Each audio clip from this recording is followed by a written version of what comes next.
Gloria al Rey. Ahí donde estás, levanta tus manos al cielo y ora conmigo de todo corazón en su presencia. Oremos al Señor. Padre amado, Dios bendito, en el nombre de Jesús, estamos en tu presencia, Señor, para darte gracias, mi Rey, porque solo tú eres bueno. No hay nadie igual que tú, Señor. Solo tú eres santo y eres digno de suprema honra y alabanza. Estoy presente ante tu trono para poder adorarte, Señor, y decirte que te amo, para poder decirte cuánto, Señor, cuánto amor hay en mi corazón por tu presencia, Señor. En tu presencia hay gozo, en tu presencia hay sabiduría, en tu presencia hay entendimiento. Quiero quedarme en tu presencia para que tú, Señor, me hables a través de tu palabra, para que tú me enseñes, Señor, lo que estaba ya profetizado desde siglos anteriores por tu Espíritu Santo, y hoy se ha cumplido, Señor, y se está cumpliendo ante nuestros ojos en la realidad actual. Te damos gracias, Señor, por el pueblo de Israel, por el pueblo escogido, Señor, porque somos parte de él. Te adoramos, Señor, porque tú nos injertaste. Tú, Señor, nos permitiste formar parte de tu pueblo santo y hacer de judíos y gentiles, Señor, un solo pueblo. Gracias, mi Señor. Gracias, Papito Santo. En el nombre de Jesús te bendigo y te alabo. Gracias, mi Rey. En el nombre de Jesús. Amén. Amén. Gloria al Rey. Pueden tomar asiento. Gloria al Rey.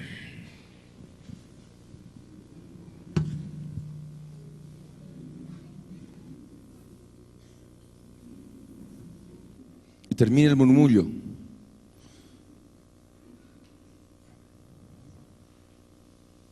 Gloria al Rey.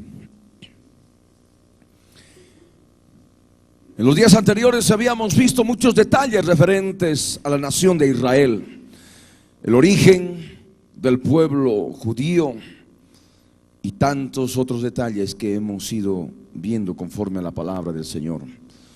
Pueblo depositario del libro, pueblo depositario de la palabra viva, pueblo depositario de la Biblia.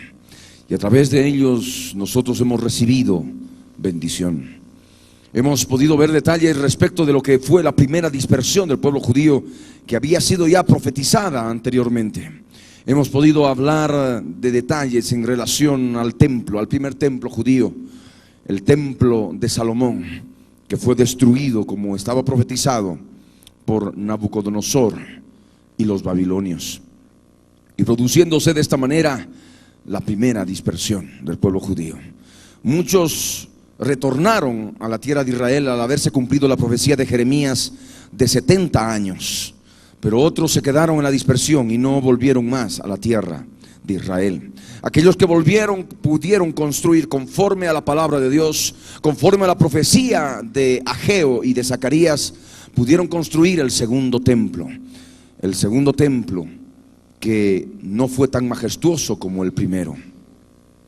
Pero luego, después de varios años, muchos siglos, Herodes el Grande destruyó ese segundo templo y edificó uno más grande y fastuoso en su lugar, allí en el monte Moriah, en el monte del templo. Ese templo es el que se encuentra mencionado en los evangelios y en Hechos de los Apóstoles. Habíamos visto detalles de la segunda dispersión, la diáspora. La segunda dispersión es una dispersión mundial que todos nosotros conocemos, mediante la cual el pueblo judío ha estado viviendo hasta en los últimos rincones de la tierra, cumpliéndose de esta manera la profecía que el mismo Señor Jesús manifestó, y por supuesto también todos los otros profetas por el Espíritu de Dios, que hablaron por el Espíritu Santo de Dios. Habíamos hablado también en relación a lo que es el pueblo de Israel haciendo maravillas, maravillas en su tierra. Retornando a la tierra de Israel, se constituyeron en nación. Y eso es hacer una maravilla. De esta manera habíamos comprendido la mano de Dios, habíamos comprendido el poder de Dios, que habiéndose terminado el castigo para su pueblo, el Señor determinó ya abrir el entendimiento de muchos judíos a través del movimiento sionista, fundado en 1897, bajo el liderazgo de Teodoro Herzl, que pudieran volver a la tierra de Israel, a la tierra prometida.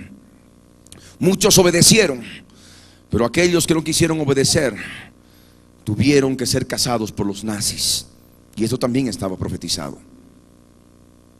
Habíamos hablado de algunos detalles en relación de la profecía bíblica del holocausto judío bajo los nazis. 6 millones de personas, 6 millones de judíos asesinados en la Alemania nazi durante la Segunda Guerra Mundial. Todo esto estaba ya determinado, estaba escrito en la palabra de Dios. Pero ahora también es necesario tomar otro aspecto, otro punto importante de Israel en estos días, del modo en que ha hecho florecer el desierto y de qué manera, constituyéndose en nación, han podido edificar ciudades que antes estaban asoladas y destruidas, como la profecía había dicho, pero que al final de los días las ciudades iban a ser llenas de hombres y de ganados y de personas. Yo les ruego que abran sus Biblias en el libro del profeta Ezequiel. Ezequiel capítulo 36, verso 28 al 35. La palabra del Señor dice así: habitaréis en la tierra, y es profecía, que di a vuestros padres, y vosotros me seréis por pueblo, y yo seré a vosotros por Dios. Y os guardaré de todas vuestras inmundicias, y llamaré al trigo y lo multiplicaré, y no os daré hambre. Multiplicaré asimismo el fruto de los árboles y el fruto de los campos, para que nunca más recibáis oprobio de hambre entre las naciones. Y os acordaréis de vuestros malos caminos y de vuestras obras que no fueron buenas, y os avergonzaréis de vosotros mismos por vuestras iniquidades y por vuestras abominaciones. No lo hago por vosotros, dice Yahvé el Señor. Sabedlo bien, avergonzaos y cubríos de confusión por vuestras iniquidades, casa de Israel. Así ha dicho el yo soy el que soy, el Señor. El día que os limpie de todas vuestras iniquidades, haré también que sean habitadas las ciudades y las ruinas sean reedificadas, y la tierra asolada será labrada, en lugar de haber permanecido asolada a ojos de todos los que pasaron. Y dirán: esta tierra que era asolada ha venido a ser como huerto del Edén. Y estas ciudades que eran desiertas y asoladas y arruinadas están fortificadas y habitadas. Hasta ahí vamos a leer.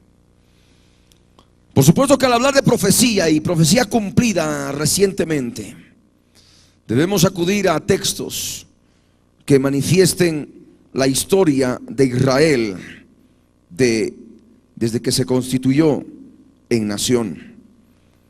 Aquí en mis manos tengo un libro que se denomina Hechos de Israel.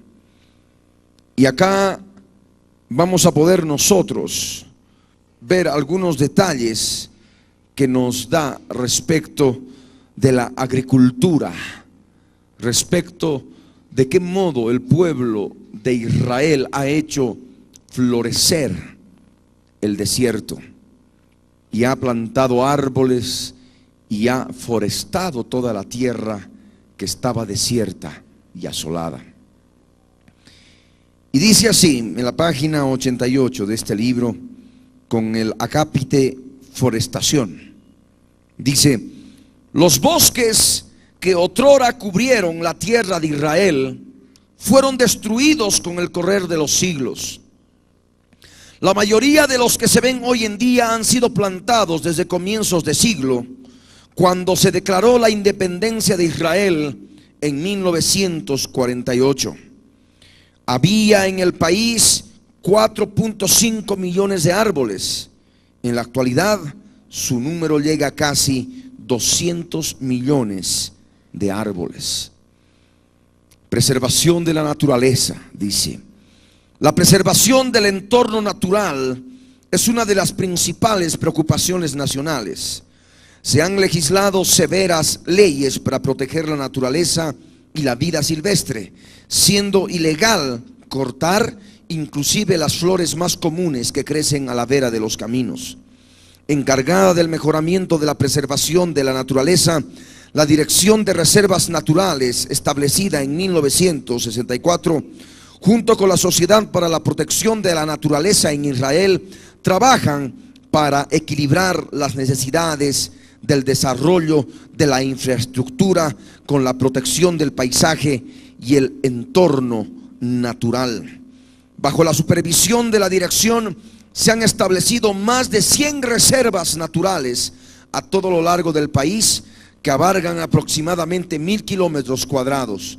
Alrededor de 20 de estas reservas han sido adecuados para el uso público, contando con centros para visitantes, caminos y senderos que atraen más de 2 millones de personas por año.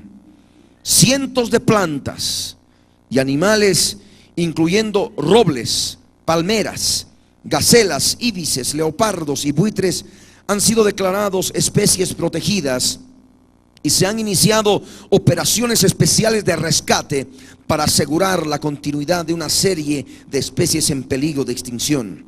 Se han establecido estaciones de alimentación para lobos, hienas y zorros, así como sitios seguros para que aniden los pájaros.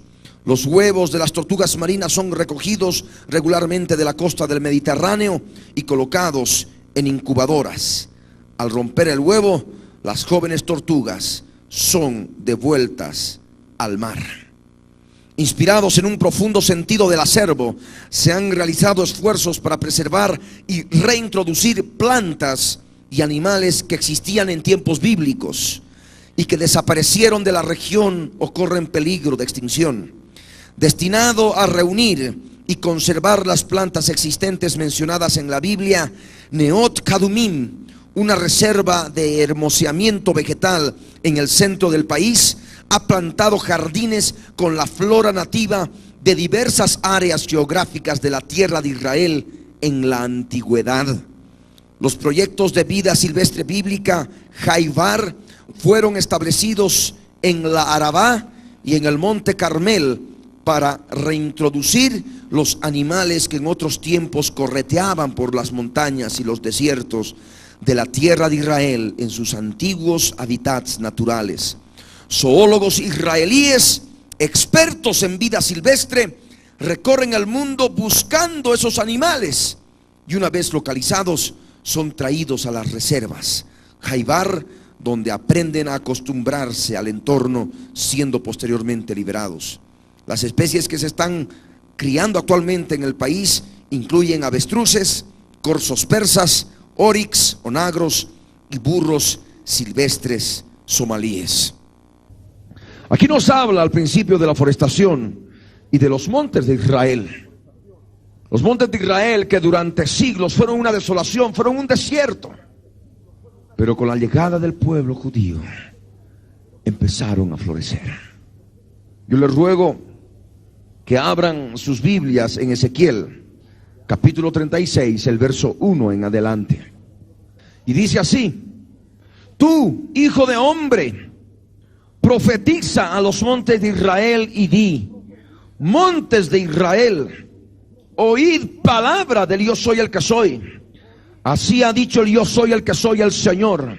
Por cuanto el enemigo dijo de vosotros: ¡Ea! También las alturas eternas nos han sido dadas por heredad. Profetiza, por tanto, y di: así ha dicho el yo soy el que soy, el Señor. Por cuantos asolaron, está hablando a los montes de Israel, es profecía. Por cuantos asolaron y os tragaron de todas partes, para que fueseis heredad de las otras naciones, y se os ha hecho caer en boca de habladores y ser el oprobio de los pueblos. Por tanto, montes de Israel, oíd palabra del yo soy el que soy, el Señor.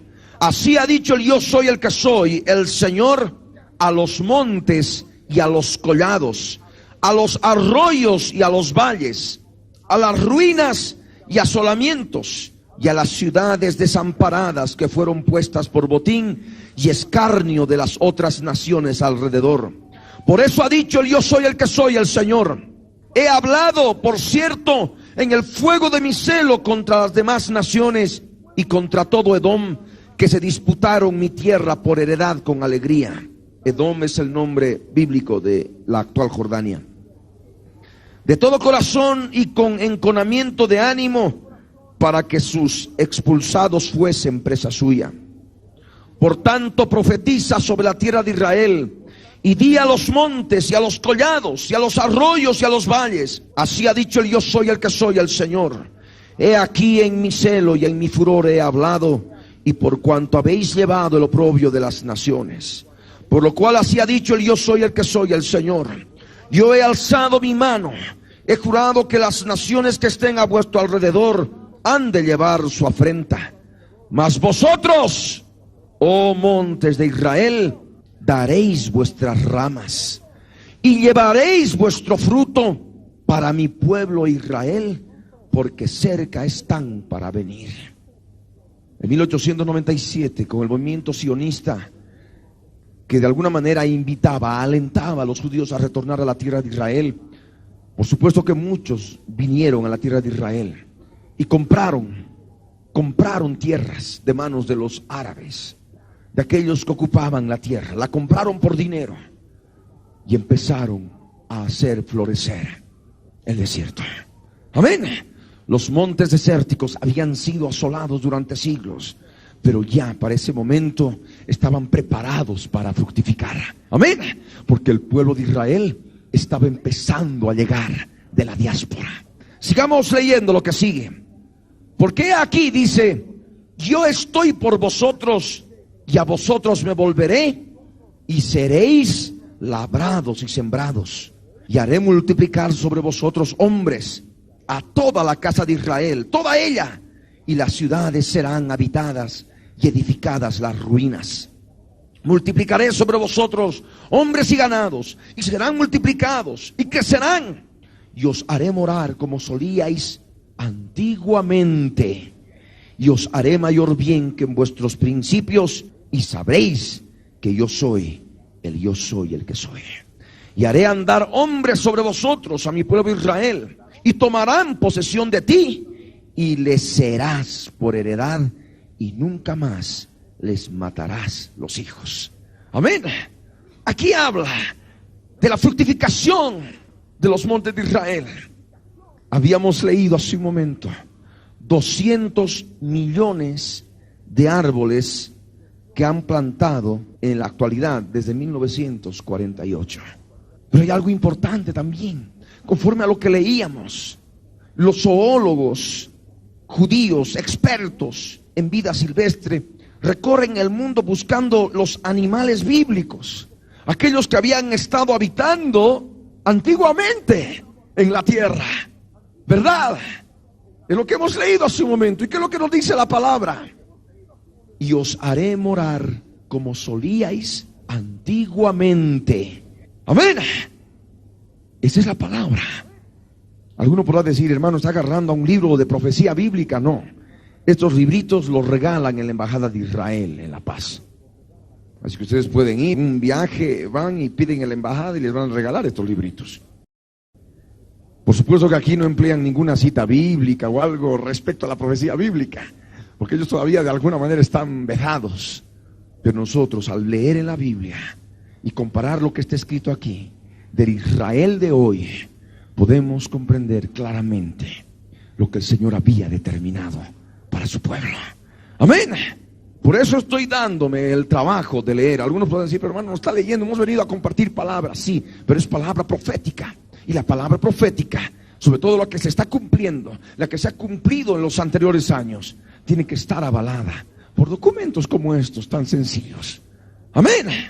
Vamos a ver otro pasaje, acá en la página 206, que nos habla de la agricultura de Israel. Y nos dice: la agricultura en Israel es la exitosa historia de una larga y dura lucha contra condiciones adversas y de hacer el máximo uso de la escasa agua y tierra cultivable. Cuando los judíos empezaron a reasentarse en su patria histórica a fines del siglo pasado, sus primeros esfuerzos se dirigieron a convertir tierras áridas en campos fértiles.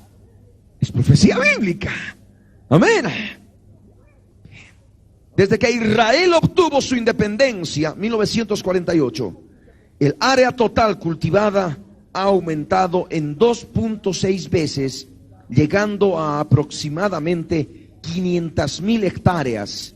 Y la tierra irrigada ha aumentado en 8 veces, llegando a alrededor de 275,000 hectáreas. Durante el mismo periodo, la cantidad de asentamientos agrícolas creció de 400 a 750, pero dado que en la sociedad se ha convertido en más urbana, la proporción de población que vive en ellos ha descendido del 12 al 6% del total. Hoy en día, escúchelo bien, Israel cubre la mayoría de sus necesidades de alimentación por medio de la producción local, suplementada por importaciones principalmente de granos, semillas oleaginosas, carne, café, cacao y azúcar, que son financiadas con creces por las exportaciones agrícolas. Su producción agrícola consiste en gran medida de productos lácteos y avícolas. Si hablamos de productos lácteos, aquí en la palabra habla de ganado, y el ganado produce leche. ¿Dónde hay ganado? ¿En el desierto? No. Hay ganado donde hay pastizales, donde hay pastos. Amén. Y es lo que nos dice la palabra. Sigamos leyendo. También producen gran variedad de flores, frutas y verduras. Flores, sí. Lo que antes era un desierto, ahora se ha constituido en el principal exportador de flores a Europa. Y de esto se cumple la palabra, Isaías capítulo 27, verso 6. Y nos dice la profecía: días vendrán cuando Jacob, lo que es Israel, echará raíces, florecerá y echará renuevos Israel, y la faz del mundo llenará de fruto. Florecerá Israel y la faz del mundo llenará de fruto. Y es lo que hace actualmente Israel. Exporta al mundo, exporta flores, exporta frutas, exporta verduras. ¿Cuántos dicen amén? Gloria al Rey. Sigamos leyendo. Durante los meses de invierno, rosas de tallo largo, claveles, melones, tomates, pepinos, pimentones, fresas, kiwis y paltas son exportaciones especialmente exitosas. En invierno, ellos hacen producir la tierra también en invierno. Amén. El secreto del éxito de la agricultura israelí radica en la estrecha interacción entre el agricultor y el investigador, que han cooperado en el desarrollo y la aplicación de sofisticados métodos en todas las ramas de la agricultura, así como de avances tecnológicos, nuevas técnicas de regadío e innovador equipo agromecánico. Una de las palabras que han inventado los judíos en este siglo XX es la palabra desertificación. no es la desertificación del pueblo del norte en relación a las plantaciones de coca. No es desertificación, no. Estamos hablando con una S sencilla, desertificación de desierto. Desertificación, que es el nombre que ahora forma parte de la lengua española y de muchos otros idiomas en el mundo. Es la palabra que identifica la tecnología que tiene el pueblo israelí para convertir los desiertos en vergeles, sabiendo de que el agua es escasa en la tierra de Israel. Han podido crear una tecnología que es lo que se llama sistema de irrigación por goteo, de tal manera que por mangueras con pequeños huecos a todo lo largo de ellas van por el surco, y las computadoras controlan mediante sensores la humedad de la raíz, y en el momento que necesita la gota de agua, el sistema le provee la gota de agua. Y es más, en la gota le colocan fertilizantes, de tal manera que la producción se hace exitosa. Y esto han estado exportando al mundo, esto se ha estado utilizando en Colombia y en otros países en el mundo. Desertificación, y lo tengo anotado aquí, es el procedimiento de transformar el desierto en tierra fértil, usando un sistema de riego por goteo basado en mangueras de plástico perforadas, tendidas a lo largo de las plantaciones, que suministran el agua necesaria directamente a la raíz de los cultivos, sin desperdiciar nada, evitándose la evaporación y agregando fertilizantes. La desertificación es un término creado por el pueblo judío. Profecía bíblica. ¡Qué bendición! ¿Verdad? Cumplida ante nuestros ojos ahora. El mundo, por supuesto, ve, sí, tecnología israelí. Sí, hace algún tiempo vino una comisión, hace algunos años atrás, en relación a algún proyecto en el altiplano boliviano, para hacer florecer, para hacer producir la altiplanicie boliviana, que es tan árida y seca. No sé ya, no he recibido ninguna noticia en qué habrá quedado ese proyecto, pero vemos ya una realidad bíblica que estamos viviendo en nuestros días. Amén. Vamos a ver otros pasajes que nos hablan al respecto. Vamos a hablar de la flora y la fauna en Israel actualmente. Y dice así: la vida animal y vegetal es especialmente rica debido a la ubicación geográfica del país, que se encuentra en la conjunción de 3 continentes. Han sido identificadas más de 2.800 especies de plantas, desde las alpinas en las laderas del Monte Hermón hasta las especies del Sahara en la Arabá. En el sur, Israel es el límite norte para la presencia de plantas como la caña de papiro, y el límite sur para otras como la peonía de brillante rojo coral.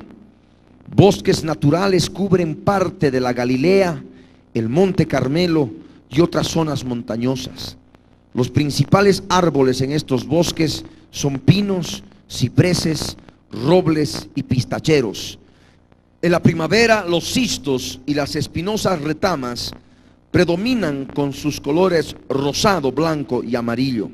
La madreselva se desliza sobre los arbustos, y enormes añosos plátanos falsos proveen de sombra las vertientes de agua fresca en la Galilea. En los montes del Negev, una gran cantidad de pistacheros atlánticos proporcionan una dramática nota a lo largo de los secos valles. Palmeras datileras crecen en los lugares en que hay suficiente agua subterránea. Muchas flores cultas, como el lirio, la azucena, el tulipán y el jacinto, tienen parientes entre las flores silvestres de Israel. Poco después de las primeras lluvias en octubre, noviembre, el país se cubre con una tupida alfombra verde que perdura hasta el regreso de la estación seca. Ciclaminos, primera vez que escucho esa palabra. Ciclaminos rosas y blancos, son flores, y anémonas rojas, blancas y moradas florecen entre diciembre y marzo, y los azules altramuces y las caléndulas amarillas un poco después.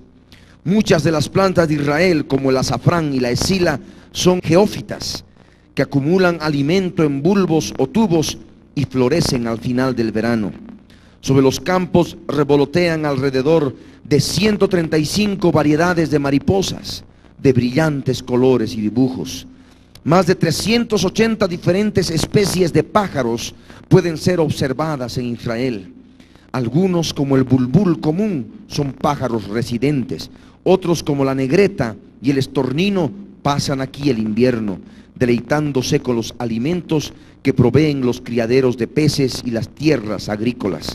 Cientos de miles de aves migran 2 veces al año a lo largo del país, proporcionando una magnífica oportunidad para la seria observación de pájaros. Buarros, pelícanos y otras aves migratorias grandes y pequeñas cubren el cielo en marzo y octubre.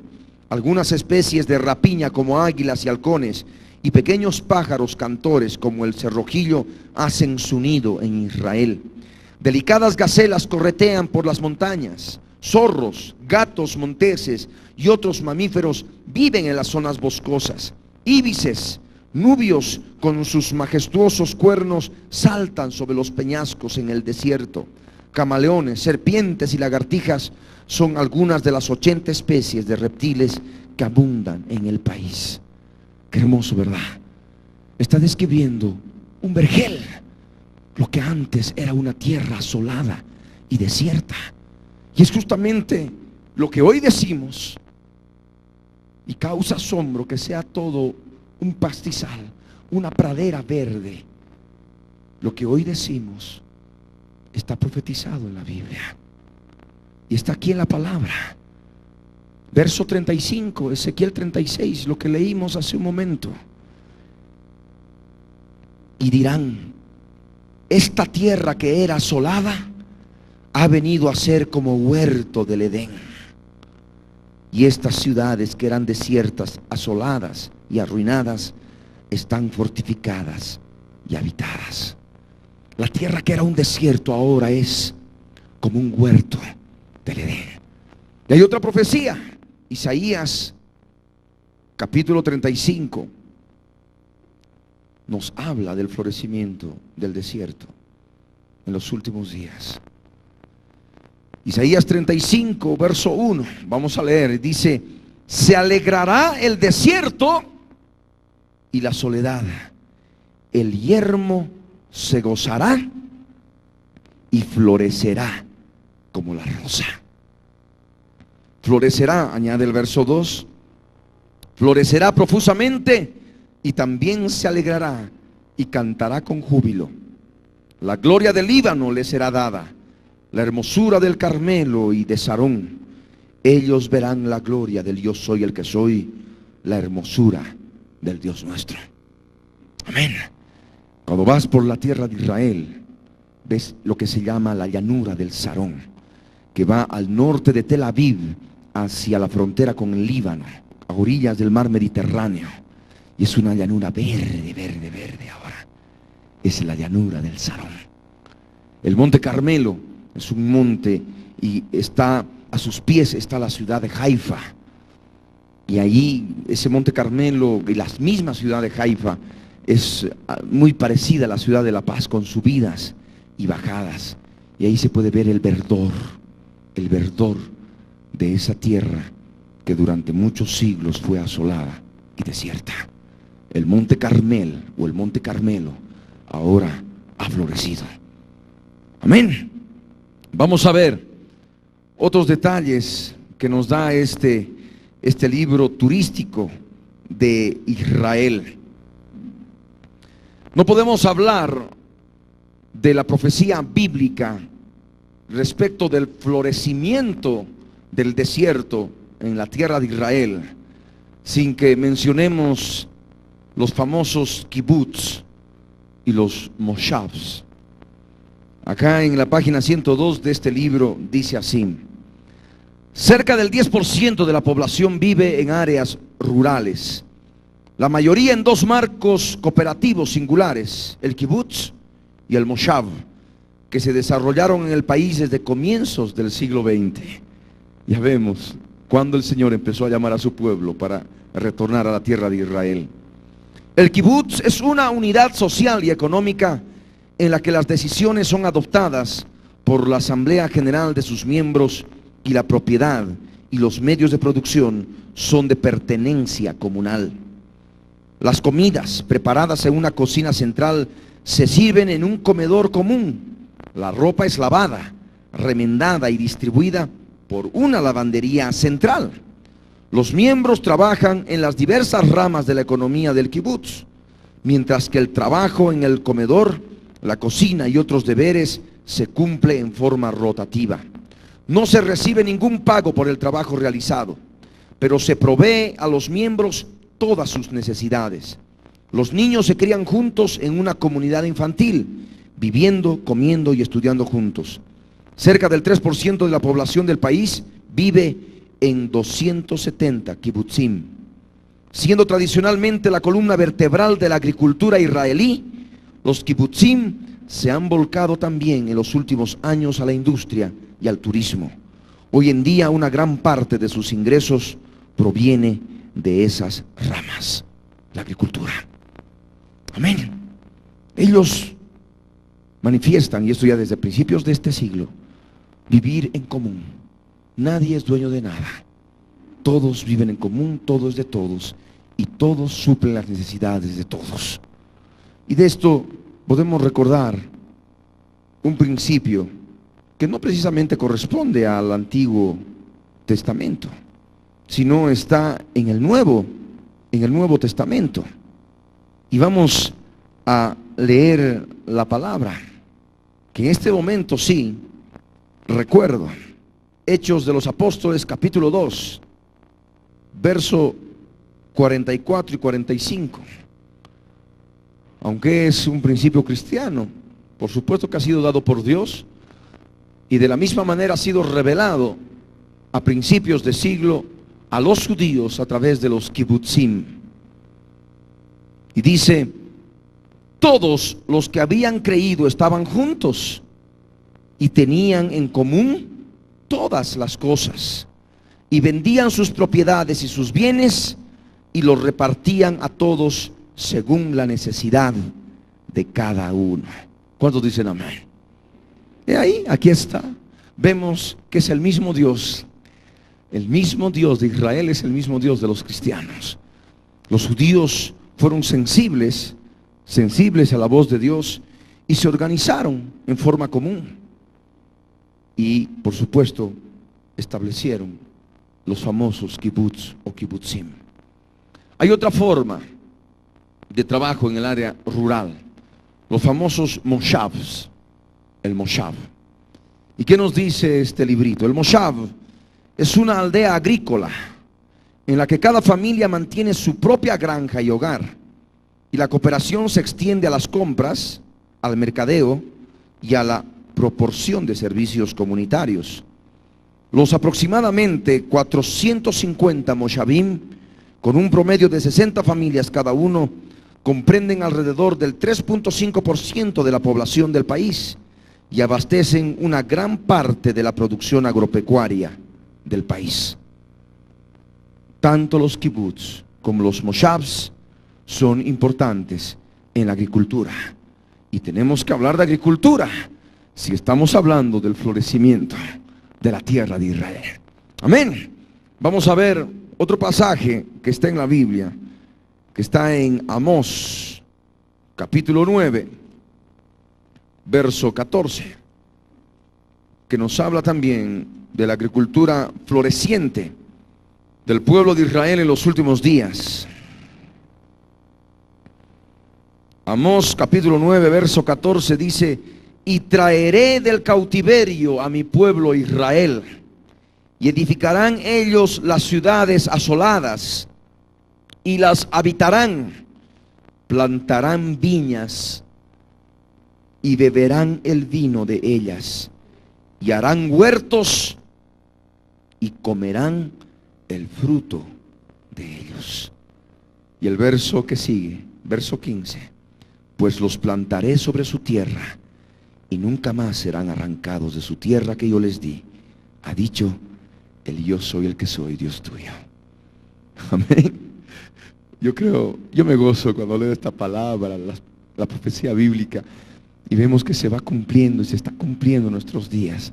Es un gozo especial, es un gozo del Espíritu, es un gozo inefable, ¿no? ¿De qué sirve, digamos, alguna broma o algún chiste que pueda, no, y uno pueda sonreír tal vez? El gozo, la sonrisa por el gozo de poder leer la palabra y saber que esto ya forma parte de la historia de Israel y que reparte su misma embajada en todo el mundo. Es una bendición, porque sabemos que el Señor Jesús viene. El Señor Jesús está a las puertas. Y en este momento que les comparto, como una sensación, como un escalofrío en toda la columna vertebral desde mi nuca, porque estamos seguros. Israel, reloj de Dios, nos marca la hora, y pronto se acerca el día en que el Señor ha de venir por su iglesia y nos vamos a encontrar con el Señor en el aire. Amén. Demos un aplauso al Rey. Aleluya.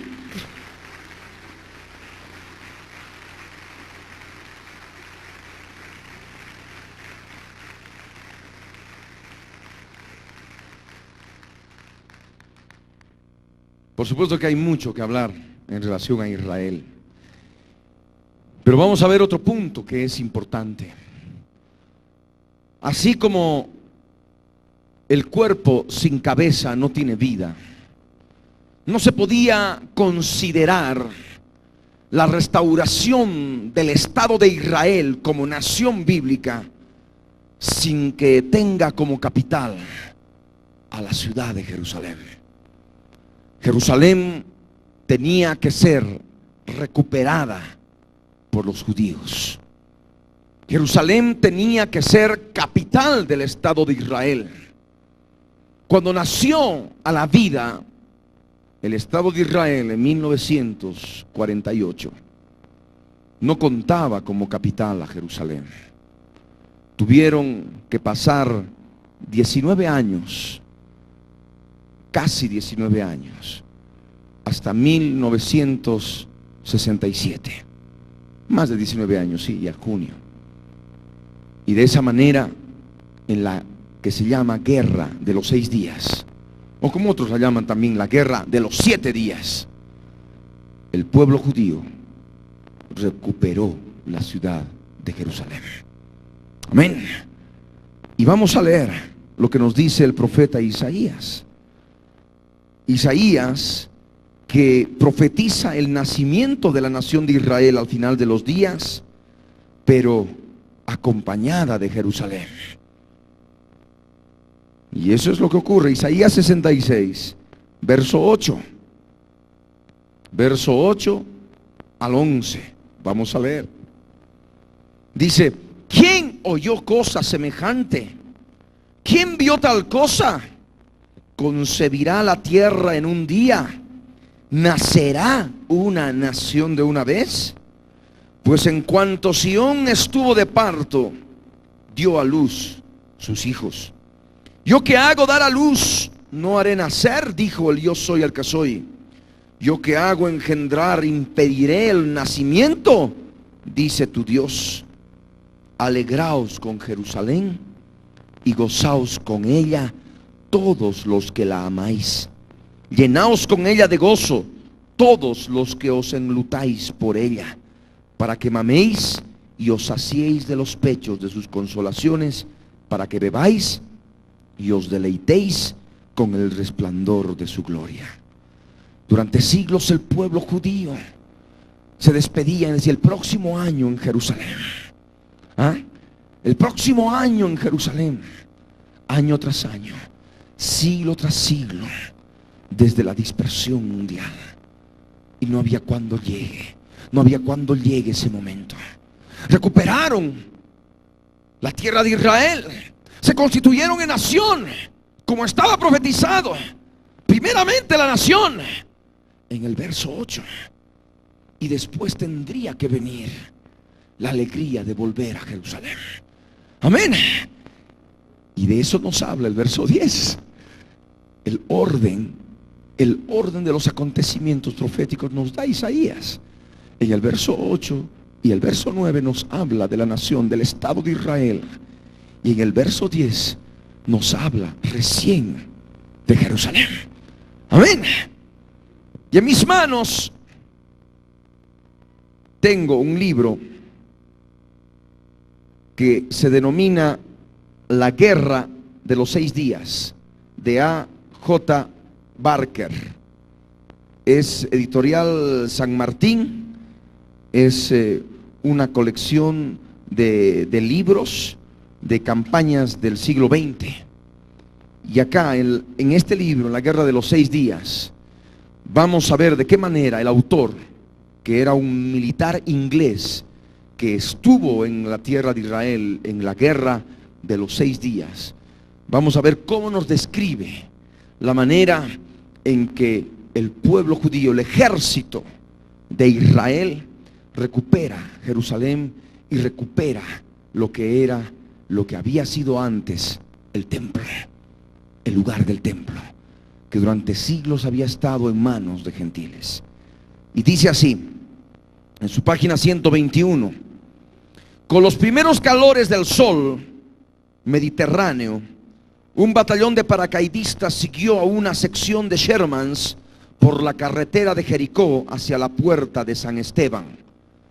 La ciudad de Jerusalén tiene varias puertas, la ciudad amurallada de Jerusalén tiene varias puertas, y cada una de esas puertas tiene nombres: puerta de los leones, la puerta de San Esteban, como acá.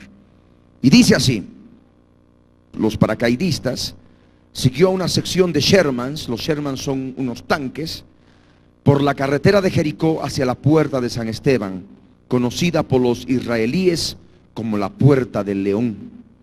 Allí hicieron alto para lo que iba a ser el asalto final, mientras se abría fuego de mortero contra el barrio musulmán cerca de la puerta, y los cañones sin retroceso bombardeaban los baluartes. Desde su semioruga, hablando con voz emocionada por el intercomunicador, Gur anunció: estamos a punto de tomar el monte del templo. Esta es una tarea histórica. El pueblo judío está orando por nuestra victoria. Todo Israel la espera. Os deseo mucha suerte. Entonces, rugiendo hacia la puerta de San Esteban, el vehículo de Gur, que era un alto oficial militar del ejército israelí, penetró en la ciudad vieja de Jerusalén. La claveteada puerta había sido alcanzada por un proyectil y se derrumbó al pasar el jefe israelí. Gur torció a la izquierda y se dirigió al monte del templo, con sus paracaidistas corriendo detrás de él. Hay unos 150 metros desde la puerta de San Esteban a la majestuosa mezquita de la cúpula de la roca. Los soldados de Israel cubrieron la distancia en minutos, haciendo quiebros entre los viejos pinos y olivos que cubrían la cresta del monte Moriah, el monte del templo. Mientras corrían, les silbaban las balas disparadas por los legionarios árabes que guarnecían una posición detrás de la mezquita Al-Aqsa. Pero el único batallón que quedaba de tropas jordanas se había escapado por una brecha del anillo israelí, mientras los paramilitares se agrupaban para el ataque. Los primeros paracaidistas llegaron al muro de los lamentos a las 10:15 de la mañana. Poco después, el gobernador de lo que había sido el Jerusalén árabe se acercaba a Gur en la plaza del templo. Las tropas jordanas habían partido, declaró, y la resistencia cesaría. Entre tanto, los paracaidistas aseguraban de que no habría más tiroteo, al desplegarse en abanico para registrar y ocupar la ciudad de Jerusalén vieja. Los altavoces convocaban a los supervivientes para que salieran de sus refugios y se rindieran.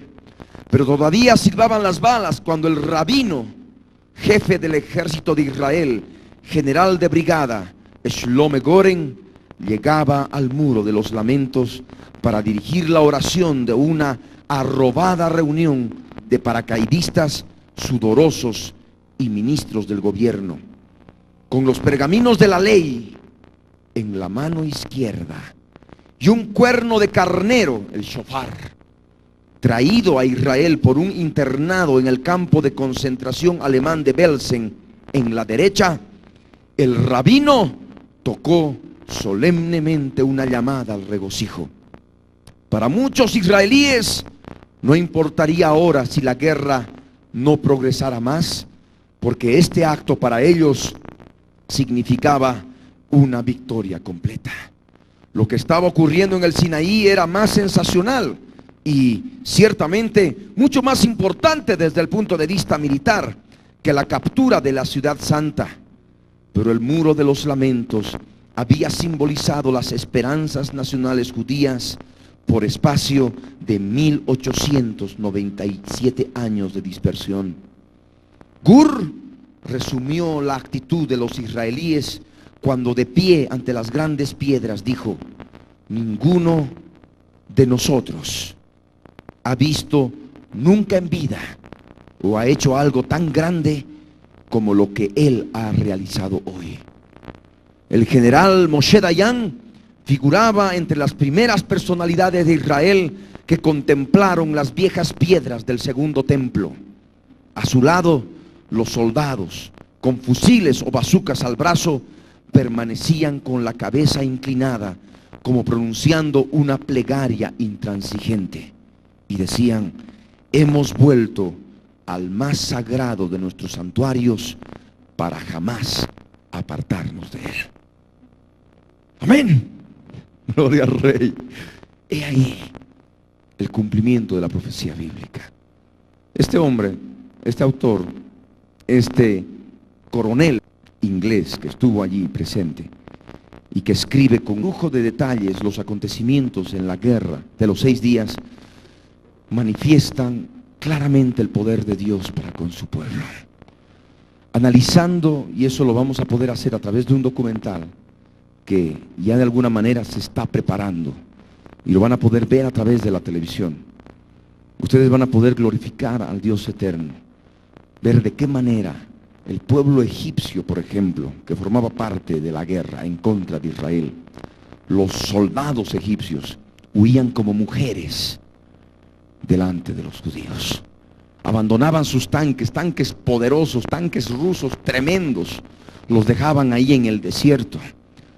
Algunos judíos, como cuenta, algunos tanques judíos se quedaron sin gasolina en el desierto. Y quedarse sin gasolina en el desierto era para ser blanco fácil y ser destruidos. Pero él habla de casualidad y de suerte. Pero nosotros vemos la mano de Dios en eso. ¿Por qué? Porque llegaban a lugares de tanques egipcios. Una cantidad enorme de tanques egipcios. Y estaban ahí listos para poder de alguna manera defenderse. Pero no respondían. No estaban. Daban vueltas, se acercaron. No habían soldados egipcios dentro. Y estaban ahí dentro, alrededor de los tanques, había camiones, cisternas de gasolina, de aprovisionamiento para los tanques egipcios, abandonados. Los egipcios le tenían tal temor, tal miedo, que escapaban abandonando su armamento. ¿Y qué hacían los judíos? Agarraban, llenaban sus tanques nuevamente, se metían a los otros tanques y de esa manera con sus mismos tanques se metían a las mismas filas del enemigo, los cuales los confundían. Y de esa manera por detrás se daban el lujo de tomar la posición de la parte trasera y los destruían a todos los que estaban ahí delante. Solamente el Señor podía haber hecho esto. Cosas preciosas que cuenta este autor, que no es cristiano ni nada, es un autor secular, pero vemos la gloria de Dios. Hay tanto que hacer, hermanos, hay tanto que poder impartir y compartir a través de los mismos medios masivos de comunicación. Y en esos días que he ido preparando el estudio bíblico, decía: Señor, a veces tengo tanto trabajo, tanta actividad, tanta responsabilidad, que equipos, que importación, que España, que Italia, que Miami, faltan estos equipos, que si no, que bueno, en Trinidad hay una necesidad, que en Tarija están llamando, sí hermano, hay un terreno aquí a 13 cuadras de la plaza, y si no, que Oruro, ya tenemos que salir al aire en el mes de junio con la FM, y no tenemos planta transmisora construida, en Potosí también ya el tiempo nos apremia. Y así vamos, de todo eso, de esa manera, calculando, organizando las cosas, viendo toda la estrategia. Por supuesto que es bendición de Dios. Es la parte ejecutiva de la obra, porque de otra manera la obra se estancaría, ¿verdad? Pero en estos días que me di el tiempo para poder agarrar y preparar el estudio, y pude ver tantos otros detalles, y al ver algunos videos que tenemos de Israel, videos seculares, en fin, qué bendición. Y eso ya está en el interior. Poder empezar a preparar documentales de lo que estamos compartiendo ahora. Amén. Y de esa manera salgan por la televisión. Y aunque se repitan, porque la palabra de Dios no cambia. Amén. Va a aprender siempre alguna persona impía, alguna persona inconversa. En algún momento del día se encontrará con un pequeño documental profético. Y el Señor tocará su vida. Amén. Y por supuesto que también esto ha de enseñar a la iglesia, ha de edificar a la iglesia y la ha de preparar para su encuentro muy cercano con el Señor en el aire. Porque hay mucho pueblo de la iglesia, mucho pueblo del cuerpo de Cristo, cree que todavía el Señor tarda siglos en venir, cuando no se da cuenta que estamos a las puertas. Pronto nos vamos a ver con Él cara a cara. Pero eso es necesario hacer para abrir los ojos a aquellos que están enceguecidos, para darles entendimiento, a fin de que puedan salir de la cárcel, del engaño, de la oscuridad, de la duda, de la falta de la presencia del Espíritu de Dios. Porque es el Espíritu de Dios el único que da convicción de que Jesús verdaderamente está viniendo. Amén. Y de esa manera también puedan partir con nosotros, partir con todo el pueblo cristiano en todo el mundo que está lleno del Espíritu Santo. Ellos también puedan venir y puedan partir con nosotros y encontrarnos con el Señor en el aire. Amén. Es la oración, es el clamor de todos y cada uno. Es importante también la oración de ustedes, la oración personal, individual.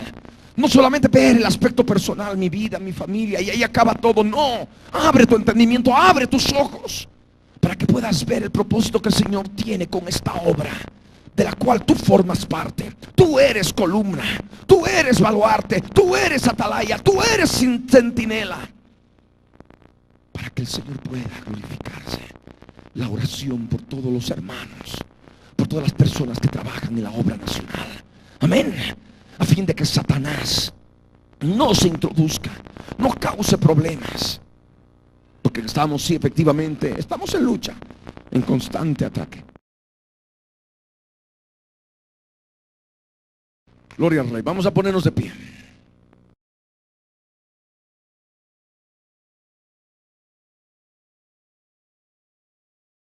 De esa manera, para el día de mañana, nos queda hablar de los aspectos inherentes a la gran tribulación y en general del futuro profético de Israel. Amén. Si se ha cumplido y se está cumpliendo la profecía, aquella profecía futura de Israel también se ha de cumplir, y en corto tiempo más.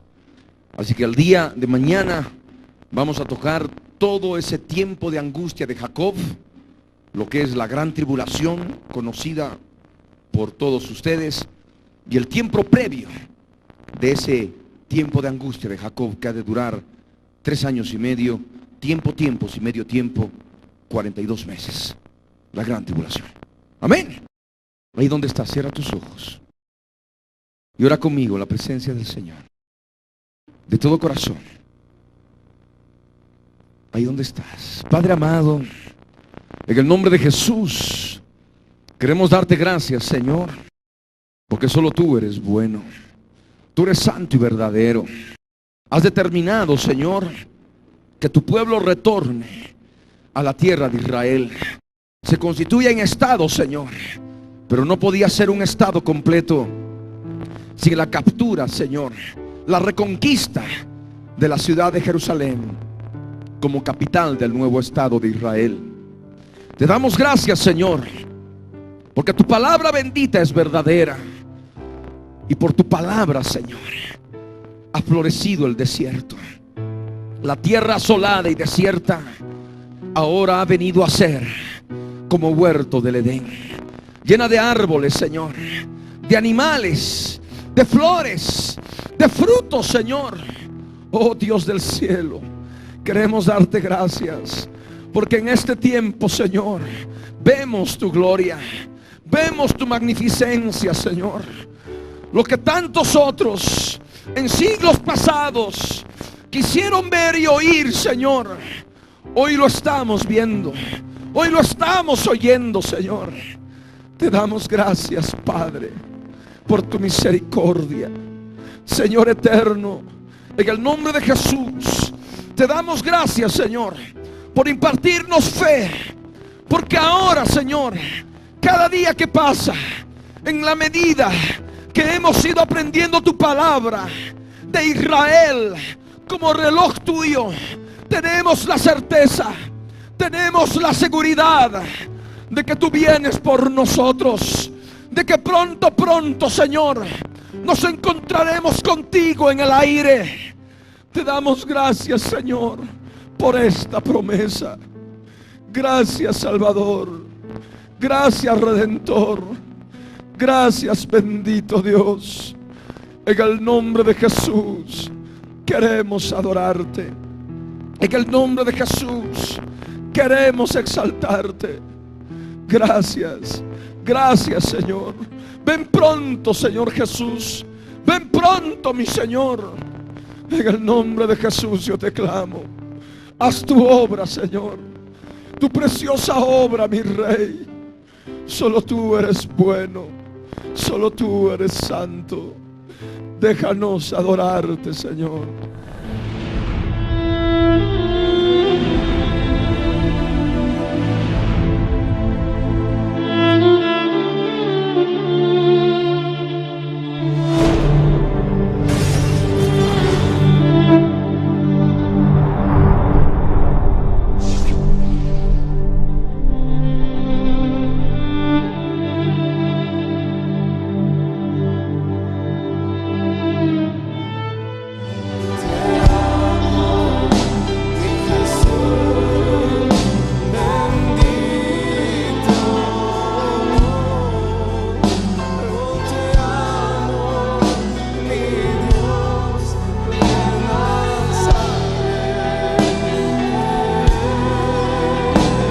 Eres tú el dueño de mi vida,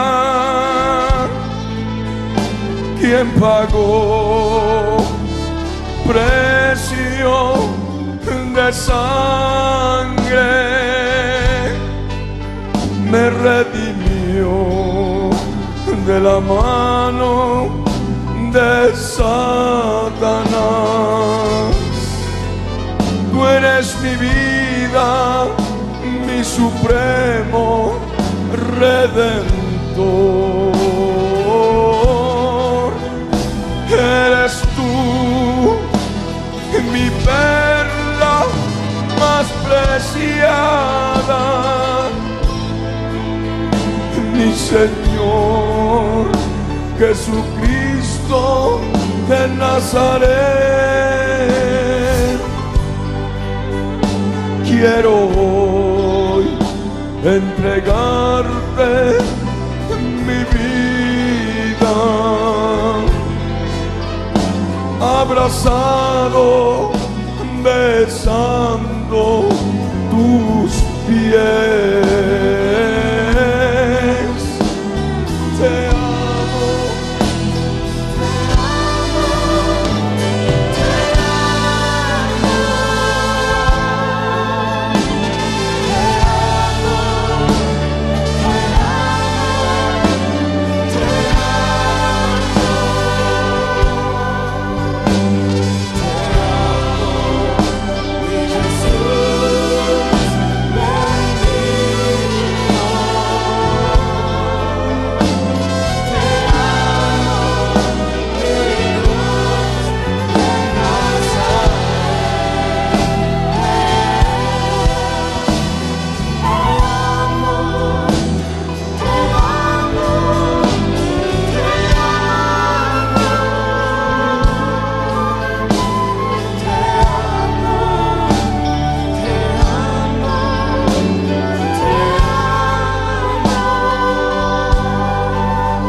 la tierra,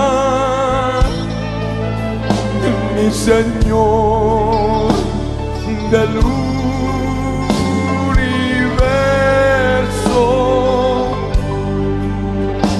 Hoy, Dios, quiero rendirme a tus pies y ofrecerte sacrificio de adoración.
Señor, te damos muchas gracias,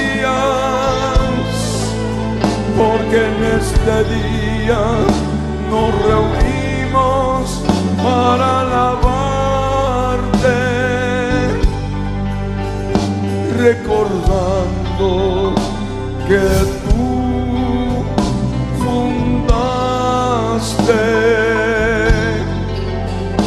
el Estado de Israel como señal. Es verdad, tú fundaste este Estado como señal de tu segunda venida. Lo marcaste como punto de la historia para una medida exacta del tiempo. Te amo.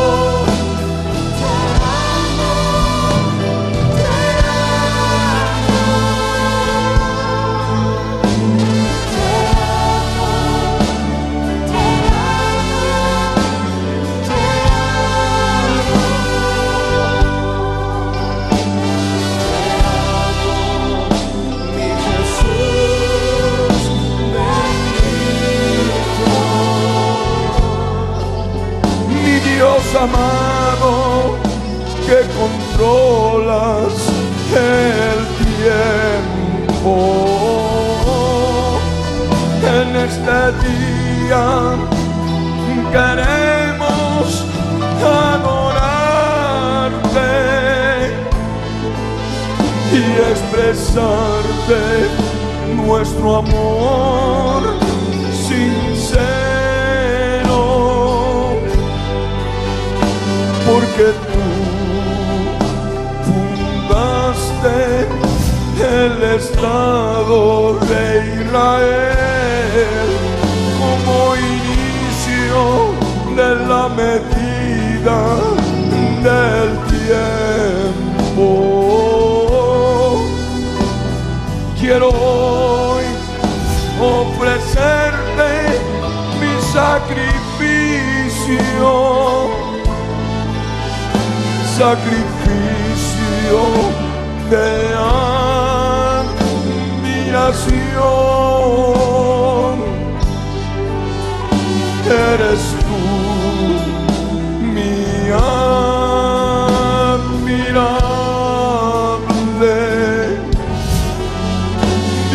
perfecto, medidor del tiempo exacto.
Quien puso en orden toda la historia de Israel, revelando a tus siervos los profetas en la Biblia, tu palabra eterna.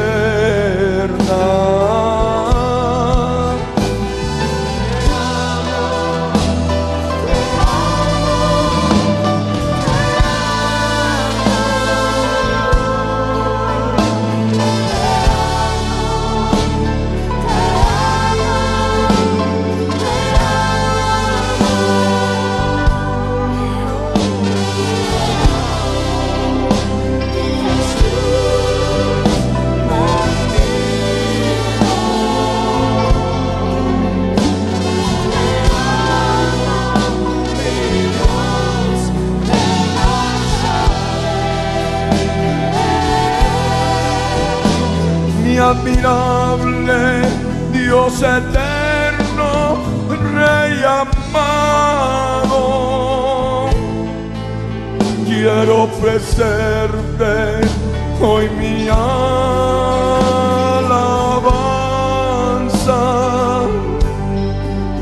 y proclamar delante de las naciones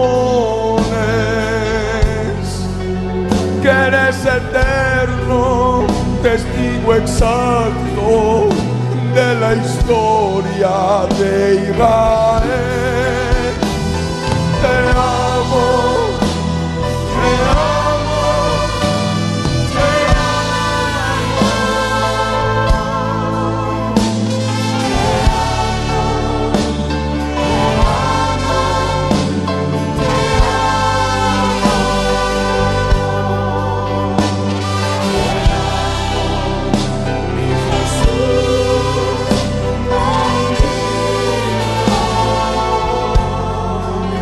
te eres mi amado, Dios exacto de Israel.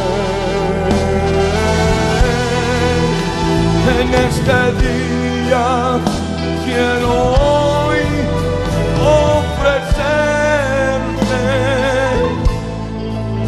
mi admiración por todo lo que revelaste a tus siervos los profetas en la Biblia, con días, horas, segundos y minutos. Te amo.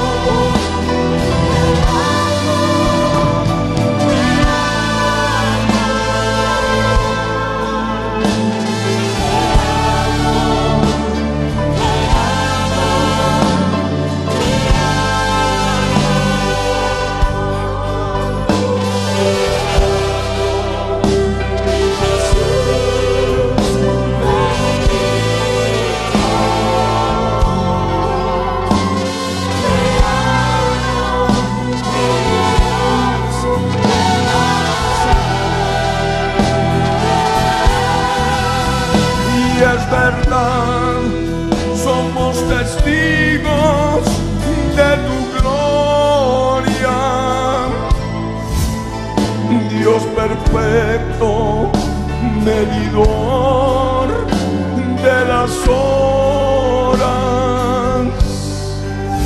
En este día queremos adorarte, anunciando lo que viene y lo que está por venir.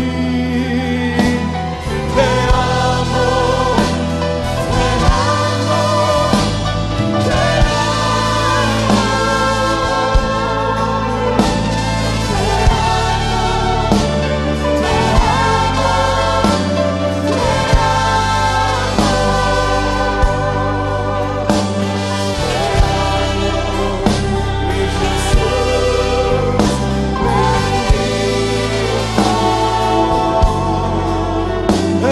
mi amado Dios perfecto de Israel. Mi amor es solo para ti.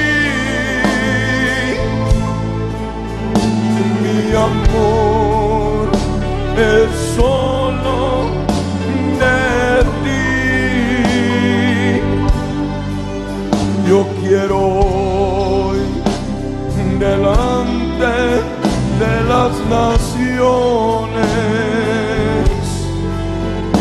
proclamar que eres tú medidor del tiempo.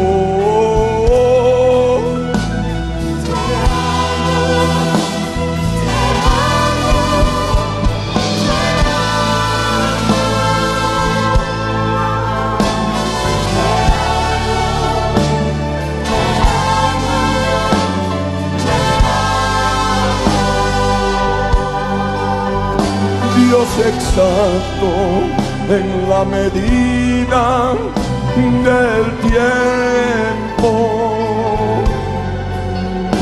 días, meses, años, minutos y segundos. Te amo, bendito Dios eterno,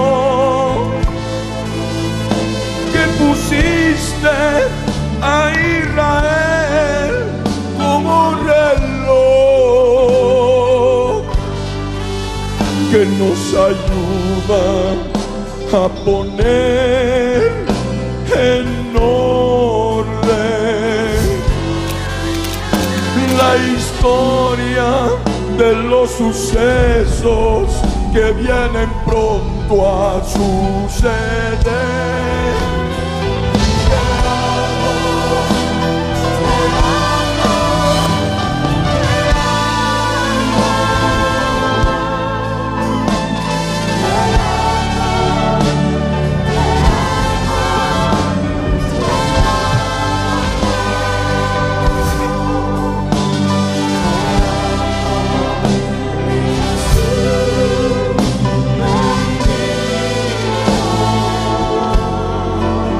Eres mi amado Dios eterno de Israel. Eres tú mi perla más preciada, que pusiste a Israel como reloj y me enseñaste cómo me diste el tiempo para poner en orden su historia. Te amo, te amo, te amo.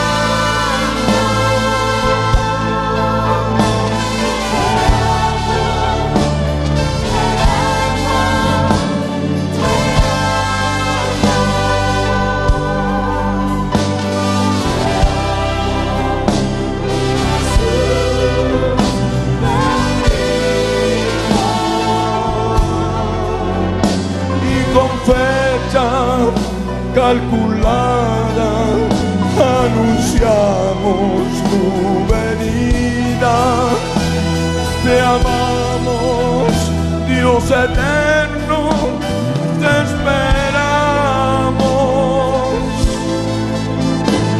Anhelamos verte pronto, cara a cara, y perdernos en tu mirada de amor, en cuerpo eterno lleno de gloria, de tu gloria, mi Salvador.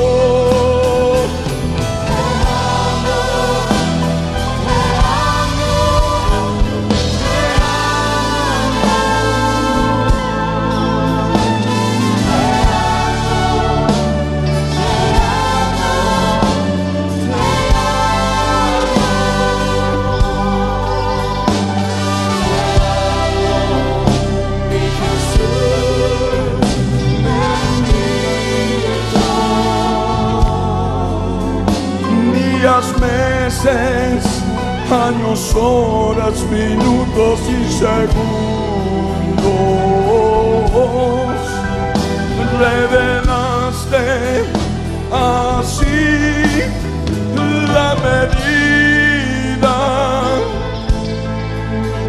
que solo tú habías tenido del tiempo, y conocer así la historia de Israel con precisión tan exacta, que admiración. Te amo,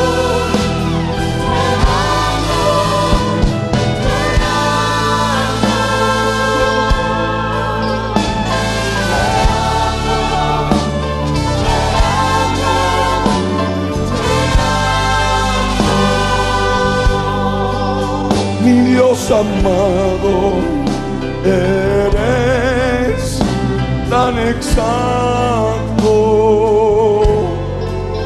Quedo perplejo, admirado por tu santa eternidad.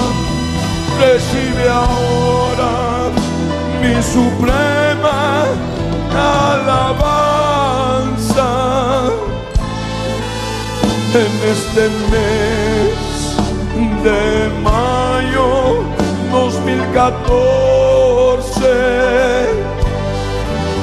14 días ya han transcurrido,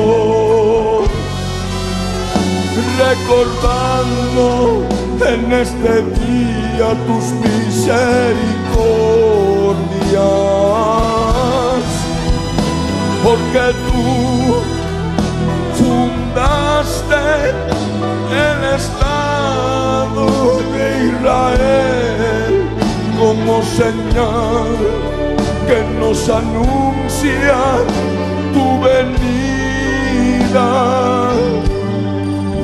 Todos nosotros te damos las gracias por habernos abierto el entendimiento. Te amo,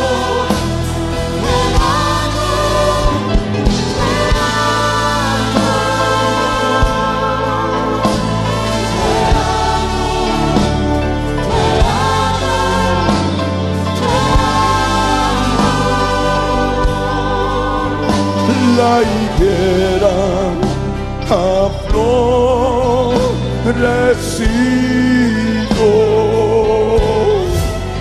pronto el templo, el tercero se construirá,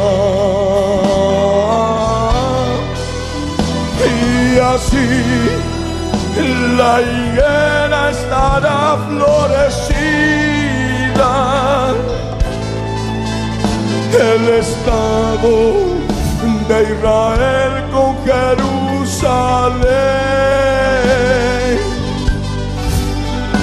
y el templo, el tercero edificado. La higuera habrá florecido. Te amo, te amo, te amo, te amo, te amo, te amo. El verano se está acercando, pronto los frutos en el canastillo estarán, y será como dice tu palabra. Seremos arrebatados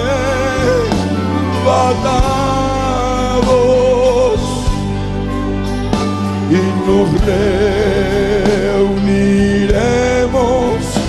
contigo en el aire. Te adoraremos, mi Señor.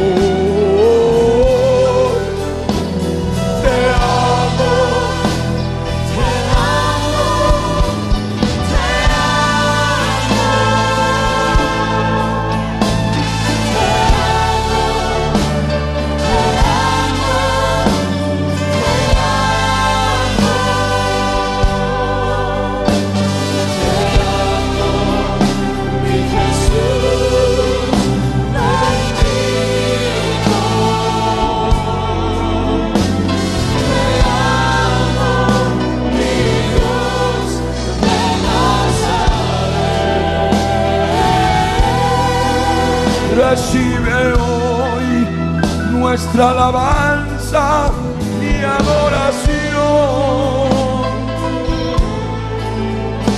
recordando en este día tu salvación, recordando en este día la fundación del Estado de Israel, que nos anuncia tu venida. Te amo, te amo, te amo, te amo, te amo, te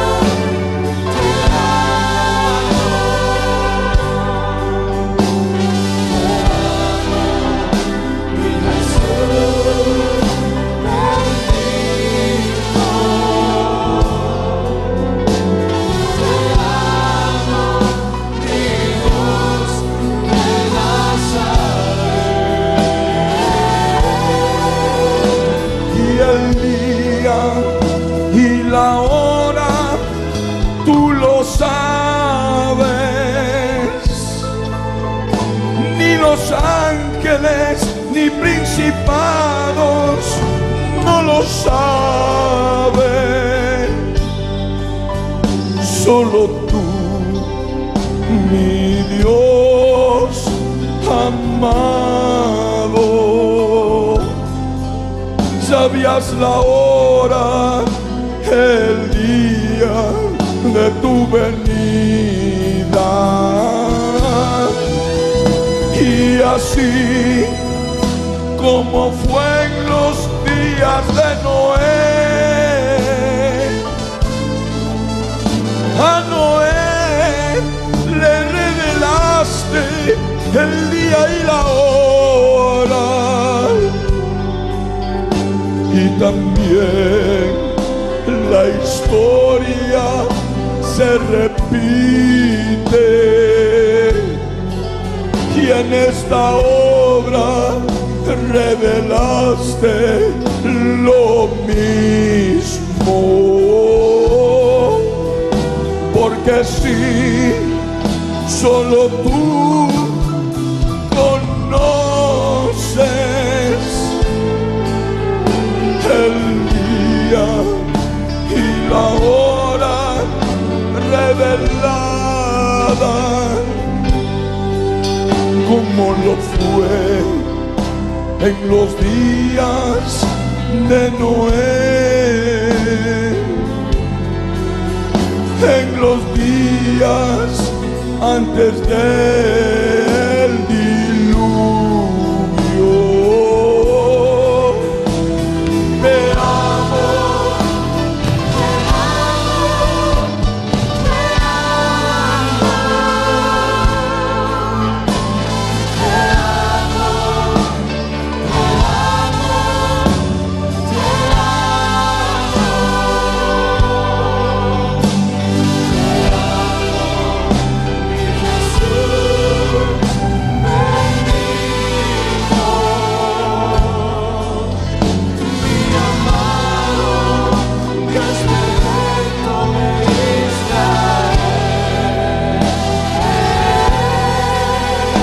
solo tú tienes conocimiento